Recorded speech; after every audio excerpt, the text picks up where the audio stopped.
Hello and welcome to the Guelph Politicast. I'm Adam A. Donaldson of Guelph Politico.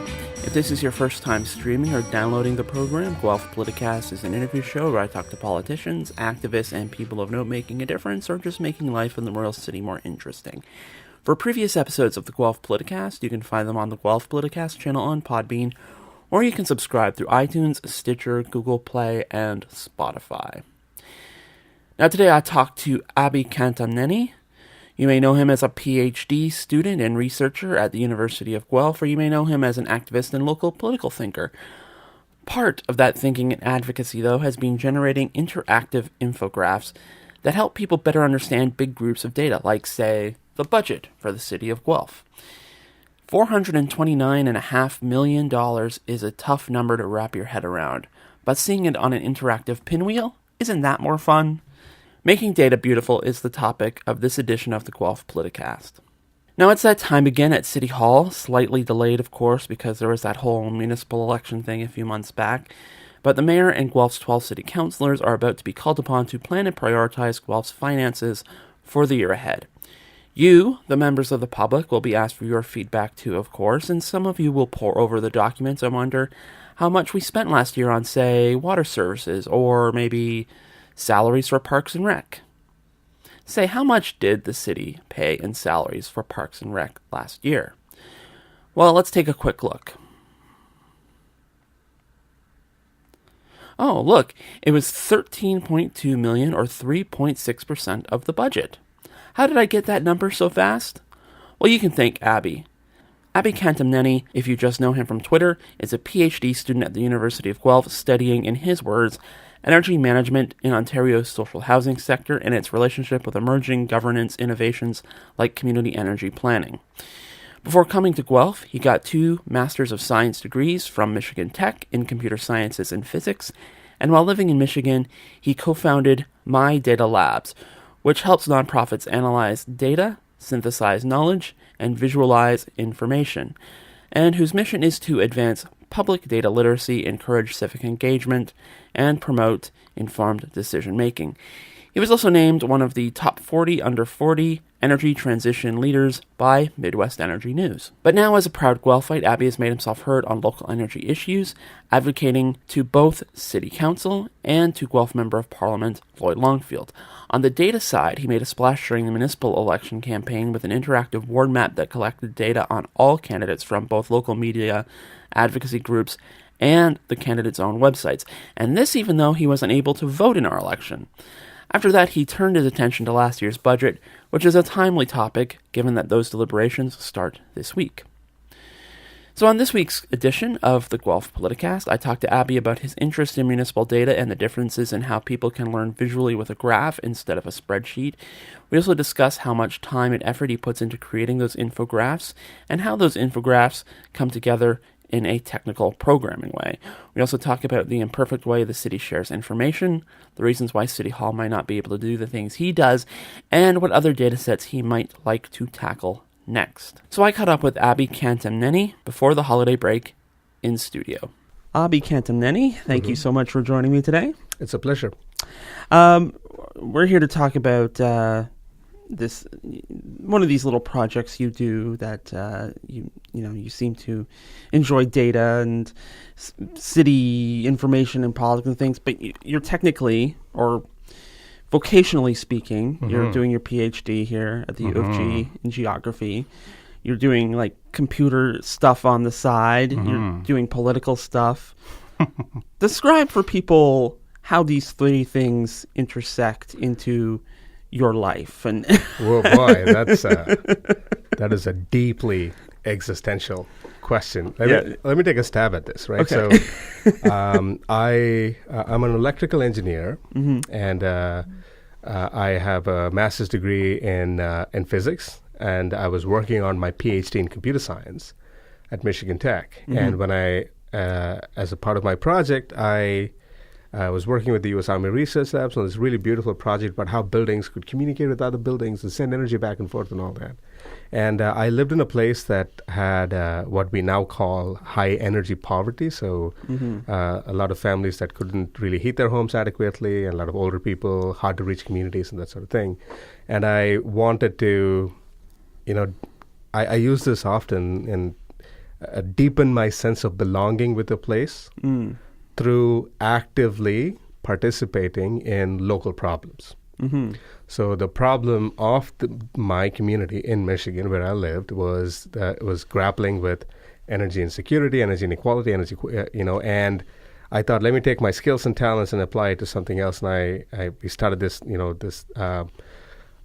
nonprofit group that led the county into the finals of a national energy competition, and I got involved, and it felt really gratifying and satisfying to be involved in a place where I wasn't really born in, and that sort of thing. Sure, right? sure. I had only moved there for graduate school. Mm. And the University of Guelph saw my work, and they needed someone who had the background in engineering and electrical, that sort of thing, but was willing to and had the aptitude for and the interest in talking to communities and working with communities. And so I moved to Guelph roughly 2 years ago. Mm-hmm. And so my interests are in energy, and for my PhD, I work with social housing and I help building capacity to improve energy management in social housing buildings and so on, which is my primary vocation. That's my bread and butter. Right? That's right. what pays the bills. Mm-hmm. But as an individual, I like the idea of deepening the sense of belonging with a place, and by participating more meaningfully. And having been here for just the last couple of years, I can't vote in Canada, not as yet. Mm-hmm. And so I thought to myself, what is a positive way in which I can use my skills and abilities to help local citizens in Guelph, be more democratically engaged citizens. And I thought, let me use my data visualization skills, data management skills to put some infographics, put some tools out there, let people look at it and come to their own. And just be better informed. Mm-hmm. That's were you expecting a 20-second answer? So, yeah, I try not to expect anything specific. Okay. Right on. Otherwise, you don't get surprised. Yeah. But it's interesting because a lot of people learn visually, and we're talking about things that are very technical. Mm-hmm. Your recent one about the budget. I know.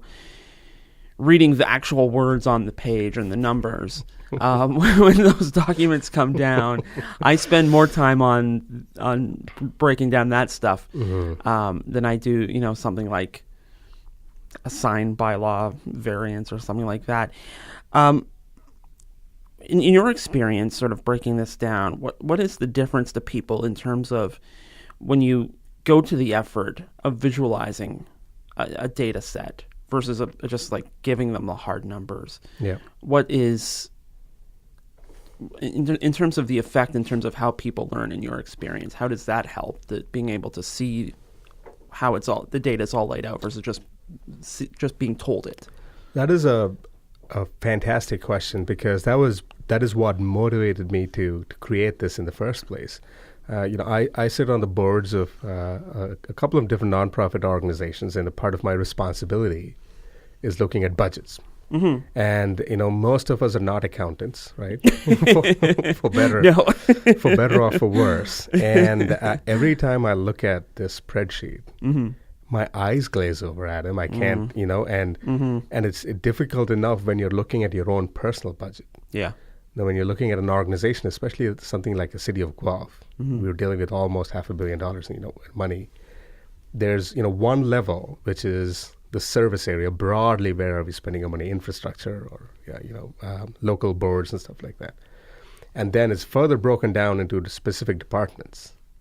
And there could be 8 or 9 departments within a certain service area. And within each department, the line items are spread, 7 or 8 different line items.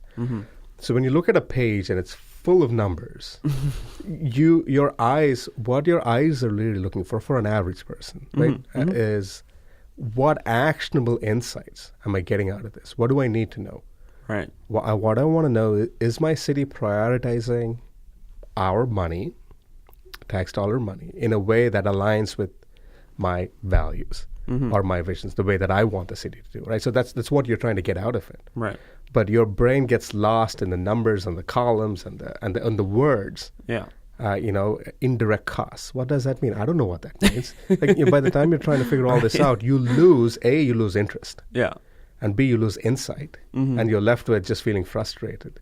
So what I thought was, let me strip out all of that, clunky language around it, which is useful for people who need to sit on the boards, for counselors who have experience with dealing with that. For an average person, what they want to know is, how much do we spend on transit?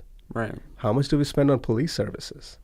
How much does my city spend on X and Y and Z? And knowing that will give me more information that I can then take to my counselors, then take to my community leaders and say, this is not enough, or this is too much, or why are we doing it this way? Right. And so I just wanted people to be able to get to the insight quicker in a way that would lead them to be more curious about this and learn more about the processes that drive a city.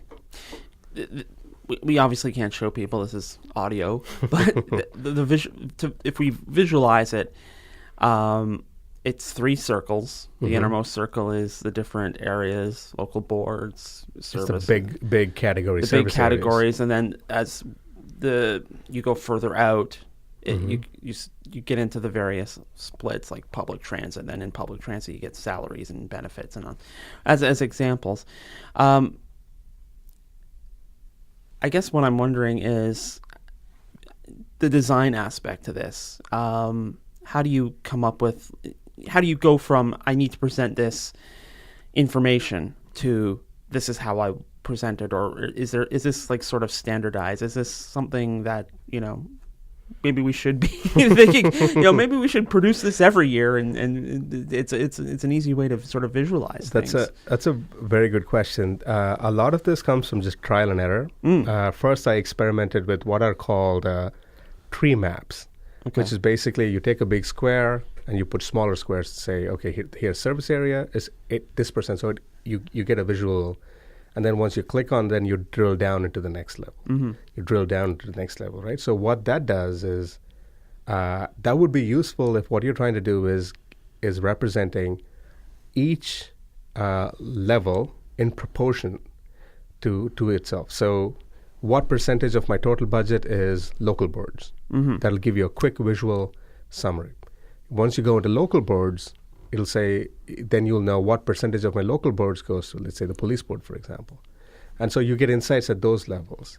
And that worked for me. Initially, I thought, this is cool, this is great. But then I challenged myself to say, how can I incorporate all of this into one? So that not only am I getting an insight into each proportion within each level, but across the whole thing, I want in one page, I want to be able to see, touch, and feel every aspect of the budget. And so I went and looked at a couple of different examples. And so this, I wish everyone in Guelph listened to this show, but except for my advisor, because he'd be upset if he knew how much time I spent on this. It took me a lot of time to learn the technical skills to be able to produce this kind of graph, and the colors too, I wanted them to be accessible in as much as possible, while also showing a diversity of colors and all that. So it was a lot of work, but I look at the statistics, and a lot of people are using it. And a lot of people now are more interested in the budget than they were before. So I think that part of this is there's a science to it. Right. Because, there's things like do not use 3D pie charts. Because, when the bottom of the 3D pie chart is pointed at you, that looks bigger. Right. Than a flat 2D, right? It's better to use donut circles, as they call it, than pie charts, because circles are a bigger area than the proportional percentage. You see what I mean? So because it's pi r squared, it's a bigger area. Bar charts are better. So there's some science behind how to appropriately represent information, but that is also combined with some art as well. So it's part science, part art, and all heart, if you will. It's. I mean, you're kind of alluding to it took you a while. How long? So I actually I wanted to do this last year when the budget came out, but the budget was in a PDF.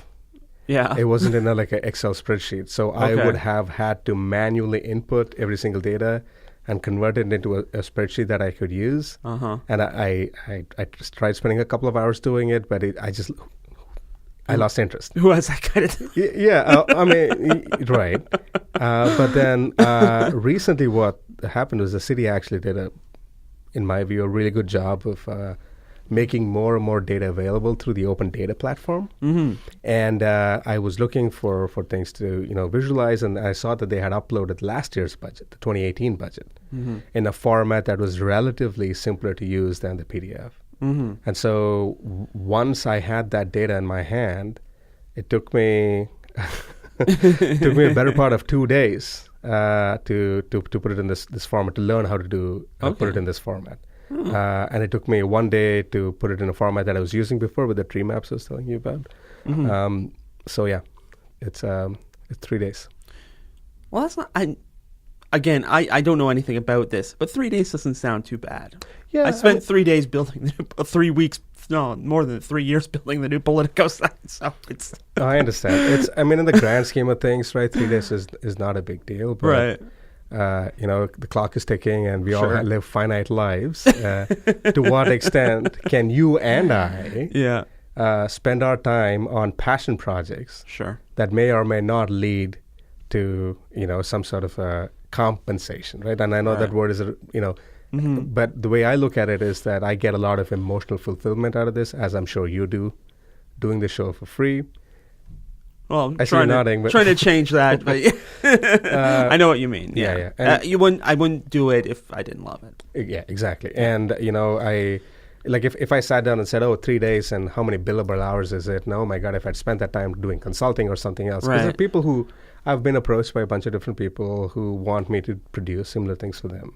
And if I'd spent the time doing that, then, but end of the day, right, when you go to bed at night, when I go to bed at night, I go back feeling like I've done a good job, representing the community and doing something, giving back. My wife and I, we've lived here for 2 years. I've got maybe another couple of years left on my PhD. Who knows how long we'll stay in Guelph, right? But when I leave, I want people to be like, you know what, that Abhi guy was kind of nice. Oh, we miss him, right? To leave Guelph in a slightly better position or situation than I found it when I came in. I hear you. I do wonder... Part of this is the technical aspect. The city had to actually make or deliver the data in a way that you could then use it to do this. And I'm wondering, from your experience and your expertise, and the city is pretty far ahead in terms of the idea of open data. But I feel like, just as someone who's more to the side of the layman than you when it comes to computer things, that the city, and I've talked to this to a lot of people, like the city's website is not exactly what I would call user-friendly. And I just feel like you're a bit ahead of the curve on this, that, you managed to take these things that it just kind of feels like a dump. Not that they're dumping it per se, but just that information is there.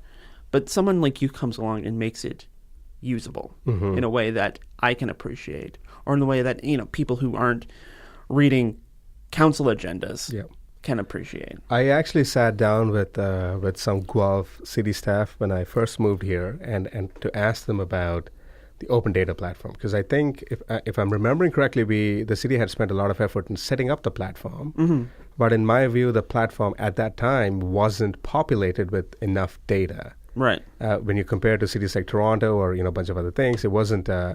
It did not maximize its full potential.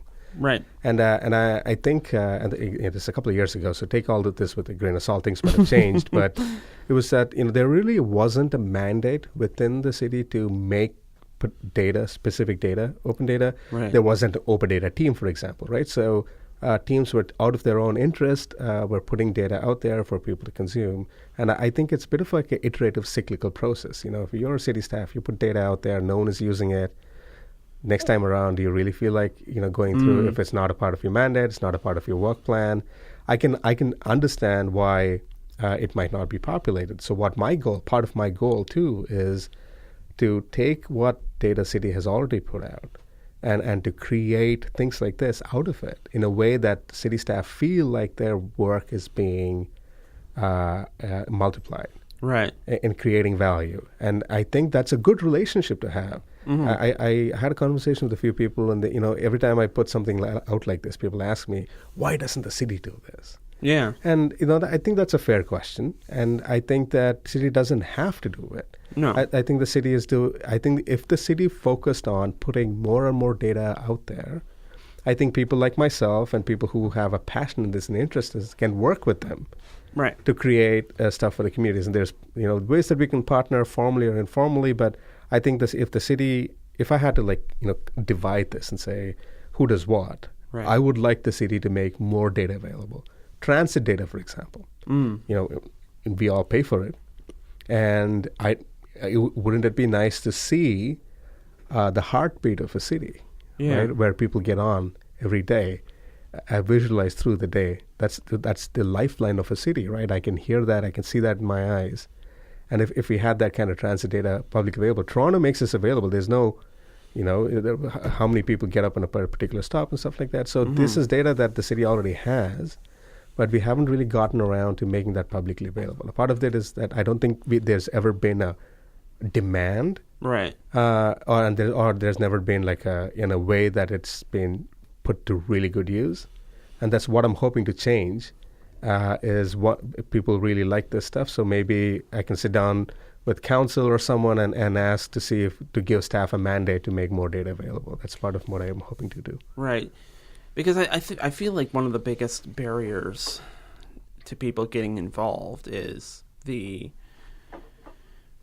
report can be written and included in the council agenda, but of course because of the things that are being decided, it's written in this legalese, it's written in this kind of code. Acronyms use references to reports and not necessarily hyperlink back. Things have been in the pipe for years and years and years, and it only feels like you ever get half the story, because half of it is understanding the history, half of it is understanding the language it's written in.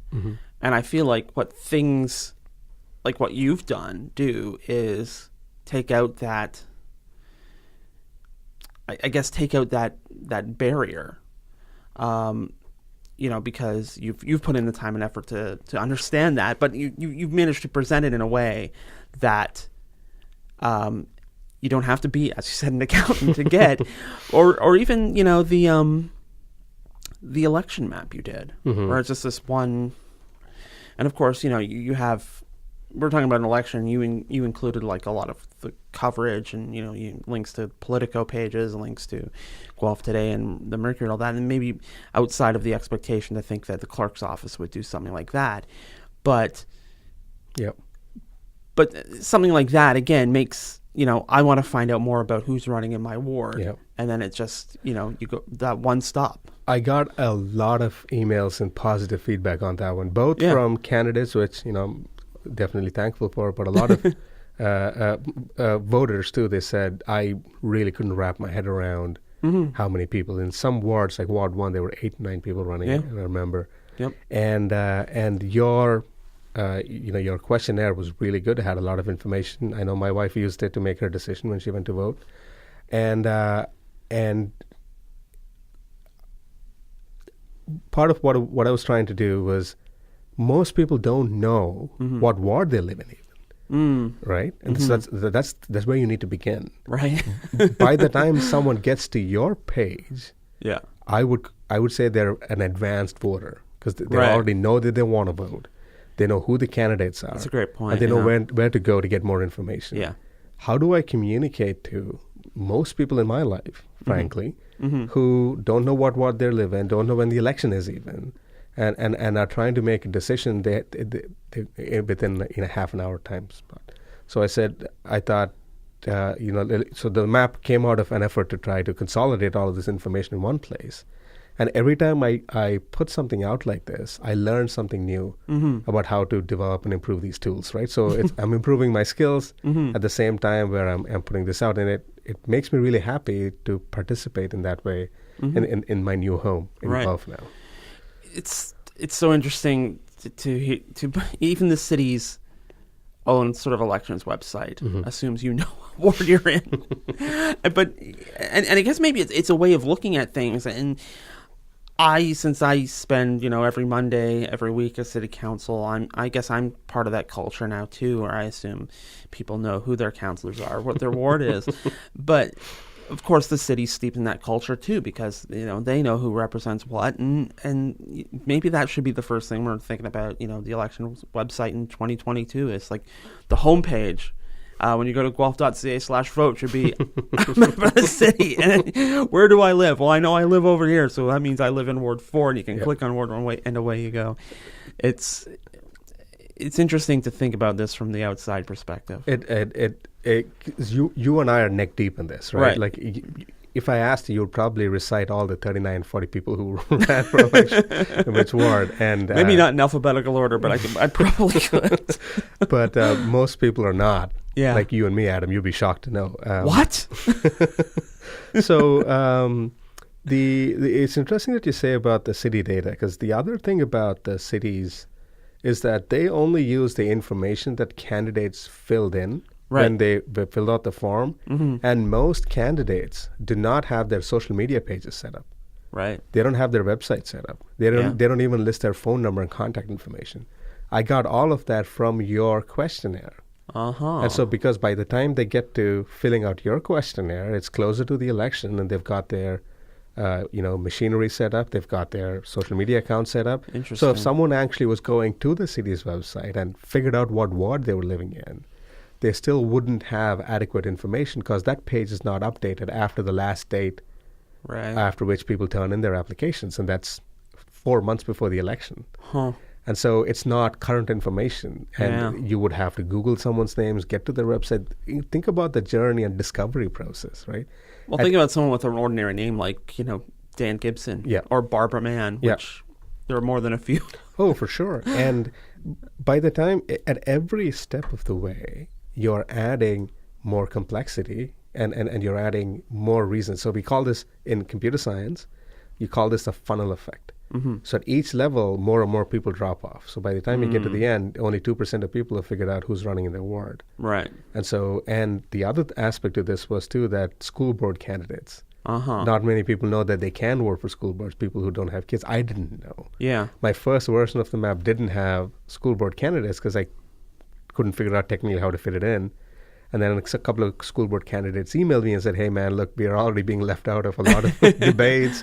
Oh, that's how why I started doing candidate questionnaires for the school board, is because that they were making the point like this is still important too, and I was like, yeah, this is important. Right. I want to give you another shout out too, because I'm just remembering another inspiration for me for creating this budget thing came out of your questionnaire, where you asked candidates if you had to cut one service, right? Which one would you cut? And I thought that was an illuminating question, because a lot of them gave some very bold answers. Mm-hmm. Some of them copped out. They said, I would cut everything equally. Man, that's not a real answer. Right. So I thought, okay, budgets is an important issue for a lot of people, one way or the other. So let me put some more effort into making that come to life. Right, and that's where you sort of see it, because it's one thing to say, I want to cut, I don't know, Parks and Rec. I mean, the reality is you probably wouldn't want to cut Parks and Rec, but just to pull something out of thin air. But the other thing that I appreciate in the way that the graph visualizes it makes you realize how much of the budget is just the people. Yep.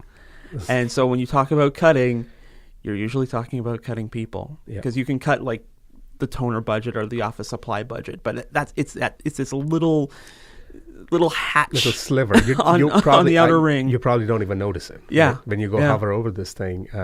Don't know. So for people who are following this along, so what I did before our interview today is, if people want to see all Guelph-related infographics that I've done, they can go to tinyurl, tinyurl.com/Guelph by the numbers. And that will take you to the section of my website where all the visualizations that I've done in relation to Guelph, including the budget and the map, they're on there. So if you want to follow along with this discussion, maybe that could help. I love how prepared you are. You've talked about maybe doing, if you had the transit data, you would do something with that. Just so, where else can you take this? With the transit data or Or with any data. Oh man, I'd like to see new business registrations. Oh yeah. Right? Where is it booming? Where are people registering? Where and that sort of thing. I'd like to see average property values in neighborhoods and how they're changing over time. Right? I want to be able to.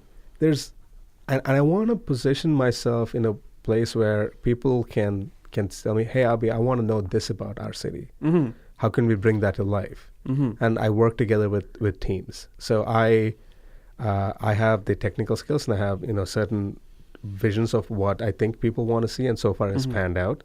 Mm-hmm. But if there are specific things that we want to dig into, I'd be really interested in doing that. One thing I'm really interested in is looking at water use.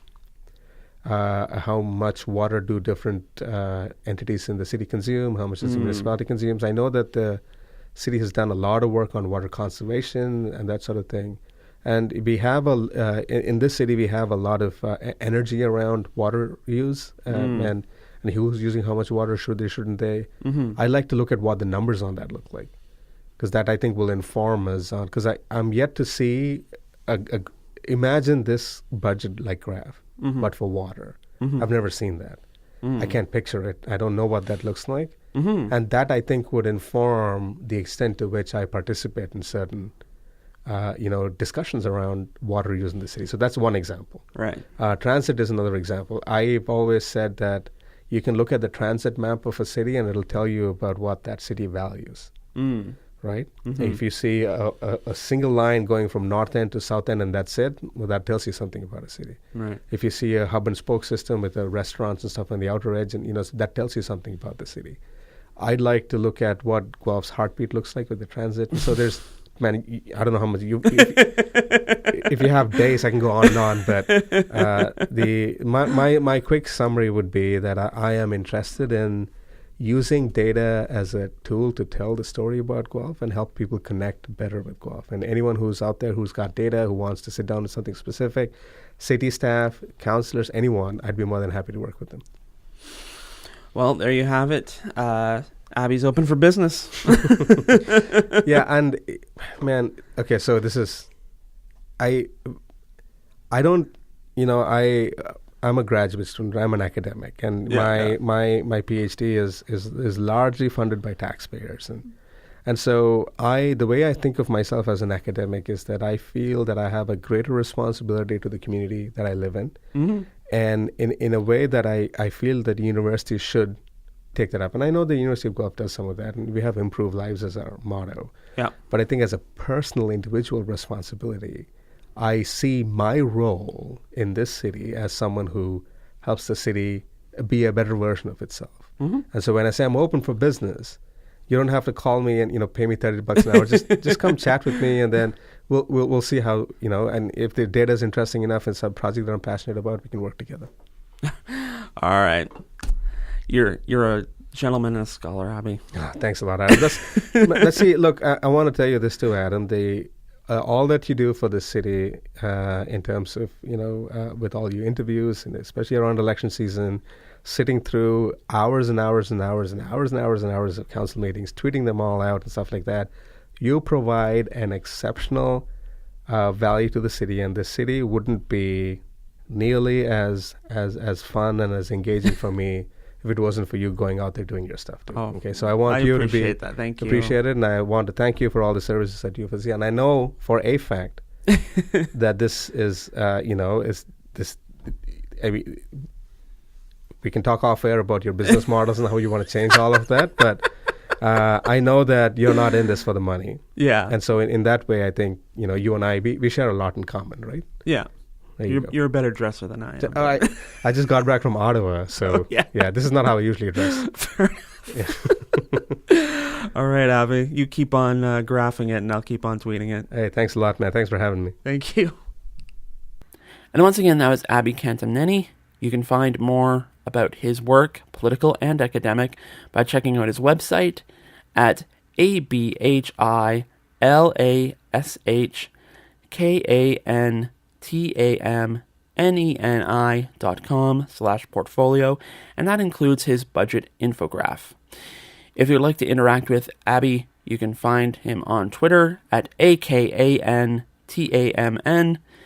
And of course, the 2019 budget process for the City of Guelph starts this week with a meeting on Thursday, January 10 at 6 p.m. And you can find all appropriate links over at the show notes page on Guelph Politico. And that's it for this edition of the Guelph Politicast. The music for the Guelph Politicast comes from KPM Classics. It's Sid Dale. The host for the Guelph Politicast is Podbean. Go to guelphpoliticast.podbean.com to listen to past episodes, and while you're there, you can also listen to Open Sources Guelph. If you missed last Thursday's episode on CFRU, you can download it via the Politicast channel on Podbean. You can get in touch with me by email at adamadonaldson@gmail.com. Reach me through Twitter at adamadonaldson. You can go to Guelph Politico's Facebook page at facebook.com/politicoguelph. And you can help build a locally sourced independent media outlet in the city of Guelph by donating to Guelph Politico. And you can find out how at guelphpolitico.ca/donate. And for all the latest local political news, check out guelphpolitico.ca, where we will have a new episode of the Guelph Politicast for you shortly. And until then, see you next time.